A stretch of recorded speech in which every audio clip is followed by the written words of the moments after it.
Hey everyone, so I just finished with the retail seller listing example walkthrough, and now I will walk you through how you would do a buyer.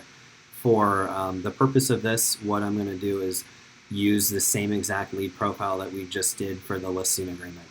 So the Billions platform has a one-to-many relationship. So if I were to sell someone's home and then turn around and help them buy a home, you would not start over from a new lead form. You would come into their current existing lead profile, and all you would do is come over here and say, okay, the listing is closed now, but I just signed them as a buyer.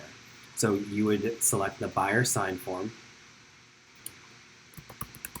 tell the system who signed it, and then how you signed it, the agreement sign date, expiration date, what their projected sale price is, so what's their budget for what they're looking to do next, and then a commission percent.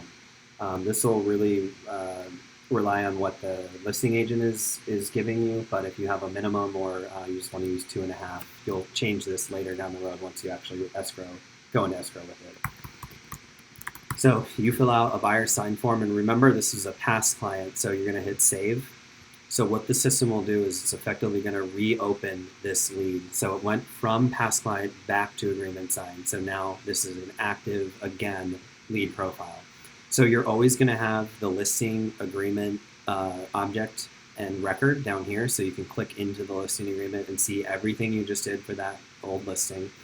But now you're going to be working this active buyer agreement. So there's two things to keep in mind here. If you are working on a lead that already has a property address associated with it, so in this instance, it's 123 Andrew Way, it'll pick that up as a buyer agreement. That will get overwritten upon submitting an escrow, and I'll show you that in just 1 second. So that's why it's showing the same property. If there was no property associated with this, it would assign a random serial number to it and then get overwritten at the point when you're filling out the escrow form, which I'll show you. So now you are working this buyer agreement, and this is called the status pathway. It looks a little bit different than the listing one did. So this defaults to showing. A listing defaults to off-market coming soon. A buyer defaults to showing. So you're going to be working with this buyer. You're going to find them a home, write an offer, and then go under contract. So here's where the overwriting happens of this current property address and then the name of the agreement as well. So you're going to say, okay, we went under contract, so let's fill out the buyer escrow form. It will pre-populate, like I said. All you have to do is hit X, come down to new property, and type in the property name that they are buying and hit save. And then you're going to tell it how the pertinent details of the contract. So you're going to fill out the ratified contract date, the price.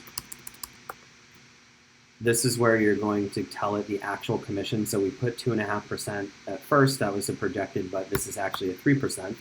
The buyer's EMD and the due date. Any of the deadlines down here for contingencies. They're getting a conventional loan at 123 lender, and they're going to go back to ABC title. So when we hit save, this is going to do a couple things again. So now it updated the property address to that new property, so the actual property, and it renamed the agreement. It also created, like we did for the listing, it created the escrow object. So now this went from showing to pending, and now you can work in the escrow, get this from contract pre-closing to close.